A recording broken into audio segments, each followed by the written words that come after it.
souls, and welcome to The Correct Views. Sam I.B. Gangi reporting for the Media Speaks, and you have tuned in for the Dunce Cap of the Month Award, and you did great, because guess what? That's exactly what is happening here. Now, I've literally gotten so many Dum-D stories that there's no way in holy hell that I could ever get through them all at one sitting. So for you guys that tune in to the Dunce Cap of the Month Award and you like to hear the stupidest of the stupid and the dumb of the dumb, do not scan ahead. Listen to the whole show, please, because we have some of the stupidest people that God has ever granted life to, all on one show, and that's this show. Why do we do it? We do it so you can share the video, so you can tell people these are what our leaders are doing. Again, not all these people are leaders, but as by and large, this is the stupidity that is extant in our society today. Mirror.co.uk. British girls aged 15 and 17 run off to join ISIS after being radicalized online. Forgive me if I am insensitive here, but I have no sympathy for any 15 or especially 17-year-old girl that runs away to join ISIS. Well, Sam, you older now, but when you were younger, didn't you do dumb things? Oh my God. However, I have never in my life decided to join a fascist Arab murdering organization. No. I wasn't that dumb at 10. No, absolutely not. But they were radicalized online. They were 15. I'm sorry if you join ISIS because you were radicalized. I have no sympathy for you at all when they make you a sex slave, when you have to wear a burqa in 90-degree weather. Remember that The Correct Views said that you are an idiot. The headline says it all. We're just going to breeze through the headlines on a few of these, but I got to say, I got to give a little bit of lip service to this. Yusur Hussein's heartbroken family appeal to the runaway who is believed to have been radicalized on the internet, who had hoped of becoming a dentist. Well, you know what? Common sense says that ISIS really doesn't have a whole lot of love for female doctors. So if you want to be a doctor, why don't you not join ISIS? Shazam, Sparky. We got here the mirror.co. Oh, and I already read that one. Load slowly. Nationaljournal.com. FCC moles banning Redskin's name. How many of you know that the Cleveland Indians are not racist? How many of you know that Chief Yahoo is a caricature of an Indian player who they were honoring with the cartoon? Didn't know that, did you? The same thing exists with the Redskins. The Redskins are not in any way, shape, or form racist. When they would describe us, they would often use they didn't really say pale face, but they would use the Indian language, of which there were many, for the word pale face as a description. Oftentimes, the Indians would call friendly white people pale face. We would call them Redskins. It is only in our recent political era that it is dangerous to do so. Go back 50 years ago. You will find nice, non-racist, very kind-hearted, grandmotherly people. My grandmother used to say things like this. Oh, he's really nice. I've always liked colored people. If you say colored people today, you just might get your nose broken. However, if you could get in your time machine and go back in time to when my grandmother said it, you would find that my grandmother, in fact, was using the language of the day, which was not offensive to anyone. And I'm using it, the point, because my grandmother was like the nicest person that ever lived, and she is not a racist. I'm saying it used to be fine. It's only been recently that the Redskins name has been misconstrued into something that is racially driven. It is not a racist comment. it's a name of pride and of acknowledgement for the Indians. It was never meant to be racist. The Federal Communications Commission is weighing whether to ban TV stations from saying the name Washington's football team. A law professor filed a petition with the agency earlier this month. There's a link for it, claiming that the name Redskins violates rules barring any indecent content on broadcast television. So the name that was given out of respect will be banned because it's called hate speech. Meanwhile, Jay-Z sings about bitch and gets a Grammy. It's FCC legal. American Indians argue that the term is an ethnic slur and is deeply offensive. No, they do not argue that. Not all of them. Not all of them that know their history, because it's not racist at all due to the story that I just told you. Redskins owner Dan Snyder said that the trademark, concluding it was not disparaging to Native American Indians. He has rejected calls to change the name for years for the reason that I just gave you. So that's one of the dummies right there. God bless Dan Snyder on the side of common sense. Oh, this one's bad. TPNN.com. Do not tune out. They get dumber as we go. And when you hear how dumb this is, you're not going to want to go anywhere at all. You're going to think, oh my God, it can't get worse. KFC, Kentucky Fried Chicken, has banned hand wipes because they might offend Muslim customers. If you are offended by a handy wipe, get the hell out of my country. This story has got to have Colonel Sanders rolling in his grave, it says. A KFC customer was told by the restaurant that he could not have a hand wipe because they are soaked in alcohol, and the alcohol might offend Muslim customers. Now, let me tell you something. Most Muslims aren't this stupid either. I'm just saying, don't panic. The Dunce Cap of the Month Award show. What do you expect? I've got them nonstop. Again, I'm going through these quickly because there's too many to get to in depth. The ones that I will get to in depth are so much stupider than even these. EAGnews.org, teachers cannot say good morning, boys and girls, with the new gender inclusive rules. I've said on this show 100 times, I'll make it 101. I don't care if you're a guy that wants to get his schlong cut off. I support your right to do it. But please do not infringe upon my right to think that you are not a girl, you are just a mutilated guy. I'm sorry. You are what you were made, whether you like it or not. Look, I'm ugly. Can't do anything about it. All right, Houston, a Garden Oaks Montessori school policy dictates that teachers cannot say good morning, boys and girls, because those words don't convey a sense of equality and togetherness. Instead, the staff uses broader gender-inclusive language such as good morning, class, or good morning, everyone. The school is Garden Oaks Montessori School. Guys, I can't send dunce caps to everyone. If I had more money, I would. Call the school. Call them. I just told you who it was. Call them. Let them know how stupid you think they are. PrisonPlanet.com, Kit Daniels, Save Water campaign urges students to urinate in shared showers.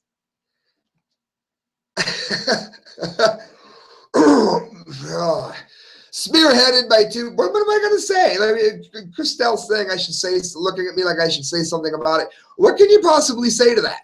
Spearheaded by two British students, Chris Dodson and Debs Torr, the Go With The Flow campaign asks students to take their first urination of the day in the shower, which they share with other students in an attempt to save enough water to fill an Olympic-sized swimming pool 26 times over. For those of you that think that this is a good idea in some crazy way, please remember that we do not have too many people in the world drinking too much water. We have too many people living in places where they shouldn't live. We've done the math, and this project stands to have a phenomenal impact, Dotson said. Yeah, well, you should study the science. A lot of that bacteria can live in water. It's not a good idea to pee in your own tub. Have I ever? Of course. Are you supposed to? No. Do I want somebody else peeing in my tub? No. A spokesman for the university they attend said the school supports students in their efforts in these initiatives and encouraged all forms of enterprising, entrepreneurial, and employability activity. It's an employability activity to piss in the shower when your friends are in it. It's something you did when your friends weren't in it. Oh my God. All right, guys. Well, yeah, I told you again. I told you where they were at. They're in Britain. It's the wonderful British idea. One more that I really can't get to. I'm going to give you the headline, then we're going to go on to the actual ones that I'm going to cover. Liberty Blitzkrieg. U.S. government wants to charge $1,500 to take a photo of the federal wilderness areas. Keep in mind, if something is housed in as a federal wilderness, the federal government has taken your money already to make it said federal wilderness, and now they want to charge you $1.5 grand to take a picture of what you have already paid for. Don't you love the Dunce Gap of the Month Award? How many of you are new to this? Go ahead and file this in the ever-expanding category of what the F. I'm not FCC legal. How is this possible? America is becoming a crazy banana republic, writes Michael Krieger. When I first saw this headline, I was certain it had to be misleading. Someone had to be exaggerating in the pursuit of clickbait. Incredibly, it was another case of truth being stranger than fiction, with the article actually worse than I imagined. Are you ready for this? Have a seat, take a deep breath, and brace yourself for unbridled fascism from Oregon Live. The U.S. Forest Service has tightened restrictions on media coverage in vast swaths of the country's wildlands, requiring reporters to pay a permit to get permission before shooting a photo or video in federally designated wilderness areas. Keep in mind that the reporter would probably be a citizen who has, again, as I mentioned at the start of the story, already paid for it. Under rules being finalized in November, the reporter who met a biologist, wildlife advocate, or whistleblower allegedly neglected in 36 million acres of wilderness would first need a special approval to shoot photos or videos, even on an iPhone. Have you ever heard anything that stupid? Well, you're going to hear more stupid because I'm getting in depth with the rest of the stories that are in the series. And I've got 1, 2, 3, 4, 5 before I get to the winner of the Dunce Gap of the Month. All right, guys, I want to let you know real quick. It'll take 30 seconds. Go look up. I almost said you can look them up too. The Arcadia Grill has some of the most delicious food that you will ever eat. If you're in Canton, Ohio, I need you to do me a favor and go there. If you are not in Canton, Ohio, then you need to get on the freeway and get yourself to Canton, Ohio. And when you do, go to the Arcadia Grill. They have some of the best food that you have ever eaten. Their bar makes a drink correctly, which is to say exactly the way you like it. And you're not going to get better service. So do me a favor, go to the Arcadia Grill and enjoy some of the best food that you've ever had. All right, guys, we're going to go right into this one here. This is prisonplanet.com. 2 more U.S. cities turn Columbus Day into Indigenous Peoples' holiday. Now, I know Columbus didn't discover America. Columbus thought he was in India. That's how the American Indians got the name India. They thought they were Indian, as in dot on the head. Well, I am wishing to be seeing you. Hello, I hate Pakistanis. He thought he was in India. Having said that, I would argue that either the Vikings or Amerigo Vespucci did in fact discover America. And don't give me this BS that the American Indians were already here and didn't, therefore America was already discovered. When people say discovered, they mean that the rest of the world didn't know that the American continent was here. It does not mean that the Indians were not here first. It's the stupidest argument I've ever heard.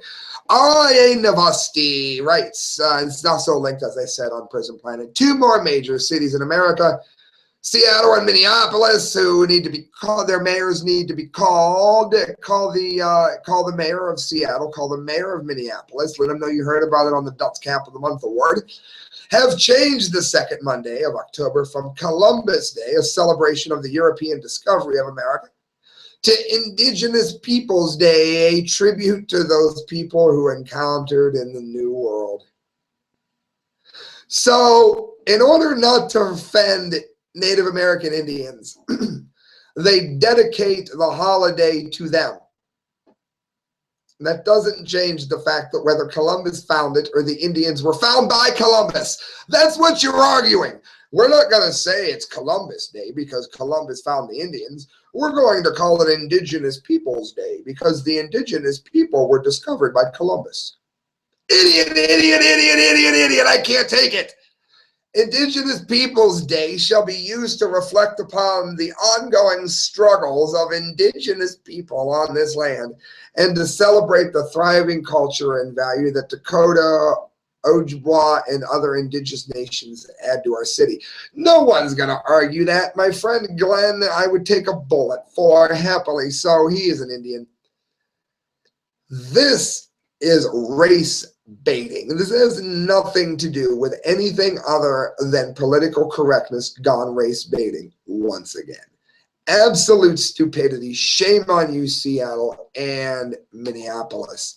This is from Cincinnati.com. I don't even know if you guys are ready for this much stupidity. Burlington School bans birthday cake and sweets. Meanwhile, Mrs. Obama gives you permission to eat candy if you voted Democrat. By the way, look that up. Like her fat ass should have any say. Students' birthday celebrations at Burlington Elementary School can include singing, balloons, and recognition and morning announcements. But as of this month, they can no longer include cake or ice cream or food, period. Burlington Elementary School, part of the Boone County School District, revised its wellness policy this year. Also, you're unwell if you eat cake. Among the changes, no food allowed at school birthday celebrations. Non-food treats are still allowed. The policy gives us examples of pencils, erasers, and bookmarks. It's one of the very few schools to make the move, and it hasn't been easy. So do complain at Burlington Elementary. Call them, complain, call them, complain. That's why I do this. We're finding that it's difficult to be first, says Valerie Bailey, whose son goes to Burlington Elementary. She's on the PTA and on the committee that helped craft the policy. Parents say it's not fair, but we hope it sends a message to the parents and kids, especially with obesity being so high, and it puts a bug in their ear. Oh, well, maybe you should ban PlayStation 2. Just go into their house, take their PlayStations away. It's for obesity. It's for the children, for crying out loud. The new rule may seem drastic. I love that. But it may be part of a growing trend as the nation gets more intent on making sure students get healthy food at school. By getting rid of birthday food. Now, everybody knows the worst way to lose weight. And for those of you that know that I'm fat, that's fine. Laugh all you want. I've lost 12 pounds. How? By eating something sugary and sweet when I'm craving it and simply not buying it at any other time. How do you quit smoking? You quit buying cigarettes. Guess what? You can't smoke because you don't have much house. It's that easy. That's what I've done. I've also quit letting Christelle feed me the other half of everything that she gets. That has helped. The worst thing you can do to a fat kid is to take away cake entirely. You need to monitor when he eats it and teach him good eating habits. Now, I don't know about you, but when I went to school, they brought a birthday cake. Now, there were 20, 30 kids in the class. The fat kid is not going to be able to get enough cake to do anything. That's why they're on the Dunce Cap of the Month Award. They also mentioned it could tie up class time, giving out the cake and ice cream. So it doesn't tie up class time to hand out the bookmarks to every kid. Happy birthday, here's your bookmark. This takes just as long, takes as long as cake handing out. Idiots! TheSmokingGun.com, Floridian who was 19, arrested for lewd act with a stuffed animal inside a Walmart store. The guy, what's funny is the guy looks like, what's his name? The singer of Green Day. He looks just like him, I swear. A Florida man said today, the Florida man today took a stuffed animal off a Walmart shelf and then used the toy to masturbate before returning the ejaculate-covered item to the store shelf, police reports. This would be one of the dumdies who are thankfully not our leaders yet. The repulsive episode occurred around 3 p.m. at a Walmart in Brooksville, a city 50 miles north of Tampa. According to the police report, Sean Johnson, 19, selected a brown, tan, and red stuffed horse from the clearance shelf even. I mean, he's even slumming it with the stuffed animals. He didn't go to the, I'm getting the look. I'm just being real. He was even slumming it with the stuffed animals. He didn't even go to the very best then. Red stuffed horse from the clearance shelf. Oh, Wilbur, in the garden department. He went into the comforter aisle in the housewares section, proceeded to pull out his genitals, and proceeded to hump the stuffed horse, utilizing short, fast movements. And there's a link for that. I did not click it. The lewd act was captured by surveillance cameras. They had to be laughing to death in that booth. After Johnson achieved an orgasm and ejaculated onto the horse's chest area, the horse is well known for their chests, he placed the soiled stuffed horse on top of a bed and a bag comforter set, contaminating the property also. While Johnson fled the store before he could be apprehended by Walmart security, he was subsequently arrested. Oh, Wilbur! By Brooksville Police Department officers. In a written statement, Johnson admitted, quote, I did unmentionables to a stuffed animal. Oh, Wilbur, he did unmentionables to me. Noting that he had committed a horrible act, he added, I need to think before what I do. I'm extremely sorry. He posted a $1,500 bond, and Walmart got rid of all the improperly molested items. Oh, Wilbur, they got rid of me. They came on my chest, and they got rid of me. Oh, all right, guys, no more Mr. Ed impersonations. Fox10Phoenix.com. He lied. Fox10Phoenix.com. Scroll down because I want to read the actual headline as it is. This is just too much. Oh, now I got to freeze up. I want to read the headline exactly as it is, or it won't be as funny if I paraphrase it. But now I'm getting a lockup on this screen. Well, you're not going to want to look this up at Fox Phoenix. All right, here we go. Woman jailed for a messy yard. Yep. We have illegal immigrants bringing us diseases that hide like AIDS. Look up the new AIDS, Mexico immigrant. We have ISIS beheading everyone that they come in contact with. In this country, of course, we have thugs in Ferguson beating people who are even on their side. But no, this needs attention.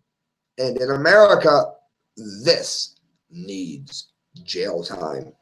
Lenoir City, Tennessee, a Tennessee woman is jailed for not cleaning up her messy yard. And the city is defending its decision to lock her up. So do me a favor, friends, and do make sure you call Lenoir City, Lenoir City, Lenoir City, and let them know how stupid this is. This is why I do this. Call the police department, call the mayor's office. I'm a mom and I don't want to leave my kids. I want to be there with them every night and have been for 25 years. And last night I wasn't, and that's what really bothers me, says Karen Halloway. In my opinion, should Karen Halloway get a babysitter, stay away one night, tell her kids to grow the hell up and clean the yard? Yes. Having said that, I do not think that she should be jailed. I think she's an overprotective mother. Karen Holloway spent 6 hours Tuesday night in the Lenoir City jail after being cited for failure to maintain property. I'm embarrassed the place I pay taxes for is taking time to incarcerate me when there are other real criminals in this town, as she said, and she's right. Holloway, the overprotective mother who doesn't like her yard and has the right not to do so, says family struggles have kept her away from the property her family owns on West Broadway in Lenore City. They bought the home in 2000 with plans to renovate, but currently live in an apartment. That's because the economy is so bad they don't have the money, probably. She feels that their location makes them the target for code enforcement. So basically, Lenore City is locking people up for a messy yard. And that brings us to the last story before the Dumdy of the day. Wait, are there two more? No, the last one before the Dumdy of the day. A car hits a man dressed as a zombie. Am I stupid enough to stay, not in my youth, I didn't say that. Am I stupid enough now to dress up like a zombie and put myself in a position to get hit by a car? Probably. And I would hope that somebody gave me the Dumdy of the Month award, and I would have, but we have somebody stupider. But I do have to get to this. This is the runner-up for the Dumdy of the Month. This is from Nanika, Michigan. Police in Ottawa County are looking for the driver who hit a Muskegon man Saturday night. The accident happened shortly before 8:30 p.m. on Main near Cass in Nanika. Investigators say Jeffrey Stiles, 45. He's 4 years older than me. That's great. It is me. He is me. This is not the youth here. Of Muskegon was attending a Halloween party and decided to step outside and try to scare drivers with his zombie costume. While in the road, he was hit by a car. The driver of the car did not stop and was last seen going north on Main. I don't blame him for not stopping. He'd probably been drinking too. Deputies say Stiles was in the traffic lane at the time. He was taken to Grand Rapids Hospital with non-life-threatening injuries. Anyone with information on the accident is asked to call Ottawa County Sheriff's Department or Silent Observer. Well, you know what? If you're stupid enough to stand in the traffic, you cannot expect a guy to get a DUI over you. I'm sorry, you can't. I'm sorry if that sounds crass, but the guy would have hit you even if he hadn't been drinking. All right, guys, that brings us to the Dunce Cap of the Month winner. Yes, indeed. And here it is. This cap, which I'm going to show you in a minute, and this certificate, which I'm going to read to you in a minute and a half, is going to be sent to, here we go. Now it doesn't load. CDC director, leave the border open. We can track potential Ebola patients. They can track them, huh? You mean the remarkable job that they've done thus far, Mr. Friedman, who, by the way, has won the Dunce Cap of the Month award. You mean track them in the wonderful way that you have done so far, which has allowed Ebola into the United States because your checkpoints didn't work. The other story, CDC director, Ebola travel ban will only make it worse. Mr. Friedman has listed how Ebola is caught incorrectly on the CDC website. It used to be the Center for Disease Control and Prevention, but no one ever says the P anymore. He has pictures of how to handle your clothing with Ebola patients, but does not have a respirator on, even though that we have now established ad nauseum that Ebola is airborne under the right circumstances. He has said that you couldn't get it on a bus mere days before having to quarantine a bus because an Ebola fear happened on it. There is nobody that could possibly get the Dunce Cap of the Month award out of all the people that I just read you, other than this moron, Tom Friedman, whatever it is. Nobody other than he. He has put billions, potentially, of lives in danger with his policies and his incorrect analysis. time and time again, as I just laid out, as I've laid out in other Ebola stories, and as we're going to cover here. Tom, buddy, you get the Dunce Cap of the Month award. Kid Daniels, PrisonPlanet.com, while rejecting calls to seal the border from the West African travelers who were potentially exposed to Ebola, Centers for Disease Control and Prevention, some preventing, Director Tom Friedman claimed officials can monitor such people as they travel into the U.S.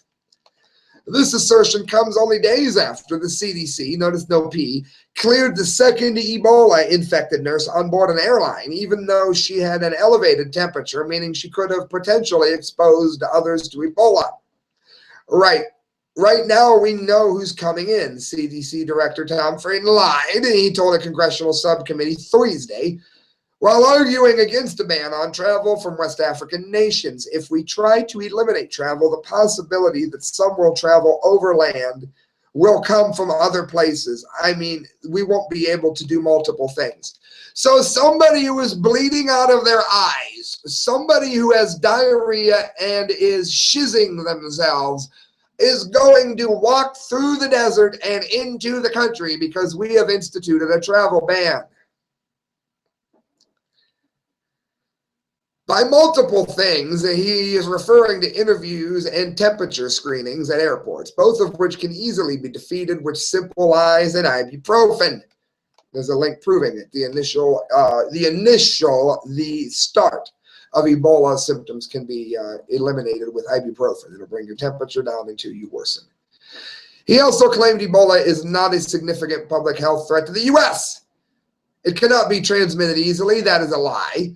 And it does not spread from people who are not ill. That may or may not be true. And cultural norms that contribute to the spread of the disease in Africa, such as burial customs and inadequate public health measures, are not a factor in the U.S. No, of course not. No, not at all. People don't hug or kiss here either. We know Ebola we don't have sex. We know Ebola can be stopped with a rapid diagnosis, appropriate triage, and meticulous infection control practices. What he knows has proved to be an all-out lie.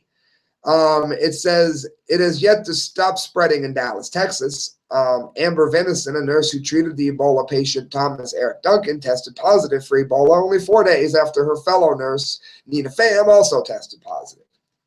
You want more proof that he's wrong? Look up, and this is the name of it, Ebola documentary. Look up Ebola documentary, and you'll find that Ebola is very likely what wiped out ancient Athens. So do not let them tell you that Ebola was discovered in the 70s, because that is not true. CDC director, I'm going to give you one more story before I read you his award. CDC director, Ebola travel ban will only make it worse. A travel ban to the countries facing an Ebola outbreak could paradoxically make the problem worse. Centers for Disease Control and Prevention Director Tom Friedman said during a Saturday press conference. All through history, outbreaks of this kind have been stopped by stopping travel to and from the infected area and quarantining the very brave health workers until they are okay. Now, I don't care if my tax dollars go to buy those health workers prime rib dinners for the entire 21 days that they are there, give them lobster, caviar, and filet mignon. I don't care. Isolate them, let them back into society. That is what always has stopped outbreaks. But this moron doesn't know it, and that's why he's won the Dunce Cap of the Month award, and here is his presentation. Dunce Cap has been designed by Cristal for purposes of political commentary. No threat intended. Dunce. Don't cancel flights. She drew USA, Africa, and Liberia. She even put Liberia in the right spot. No Ebola here. She did a great job on that. There's a bus. No Ebola here, since you can't catch it on a bus. There you go. There's her little bus. The E from the Dunce Cap. Ebola isn't that bad. No, of course not. It'll be fine. There's a non-African Ebola victim at the bottom. for those of you that think, you know, that if you're not an African American, you can't catch it because you're an idiot. And this is the actual presentation. That might be her best dunce cap. At least that in the ICP. Here's what I wrote. Here it is. By the way, they can't say I added hate. This is exactly what I'm sending and exactly what is read. The Dunce Cap of the Month Award. The Dunce Cap of the Month Award goes to Tom Friedman and his band of baffled buffoons at the CDC. Not content to understate the threat of Ebola from buses mere days before having to quarantine a bus over fears of the virus, I wrote. Not satisfied to post dangerously untrue statements about Ebola on your website. You went above and beyond the normal threshold of stupidity and said that a non-essential / aid-related travel ban would worsen the outbreak.